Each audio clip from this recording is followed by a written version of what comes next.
নেশার টাকা না পেয়ে যশোরে ছুরিকাঘাতে স্ত্রীকে খুন করেছে তার স্বামী। পরে অভিযুক্ত স্বামী সুজন আত্মহত্যার চেষ্টা করে।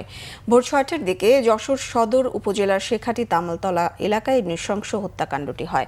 অভিযুক্ত স্বামী সুজন টাঙ্গাইলের নাগরপুর থানার গয়হাটা গ্রামের সিরাজুল ইসলামের ছেলে। তারা শেখাটি তামালতলা এলাকায় বাসা ভাড়া নিয়ে বসবাস করত।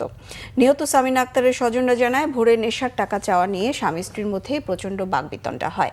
এক পর্যায়ে সুজন ক্ষিপ্ত হয়ে ছুরি দিয়ে স্ত্রী সামিনার উপর এলোপাতাড়ি আঘাত করে। এতে রক্তাক্ত হয়ে সামিনা মাটিতে লুটিয়ে পড়লে স্বামী সুজন নিজেও একই ছুরি দিয়ে নিজের শরীরে আঘাত করে আত্মহত্যার চেষ্টা চালায়।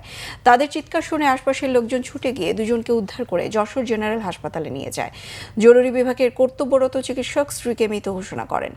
গুরুতর আহত অবস্থায় স্বামী সুজনকে উন্নত চিকিৎসার জন্য ঢাকায় স্থানান্তর করা হয়েছে। গৃহবধূ সামিনার মরদেহ ময়নাতদন্তের জন্য হাসপাতাল মর্গে পাঠায় পুলিশ।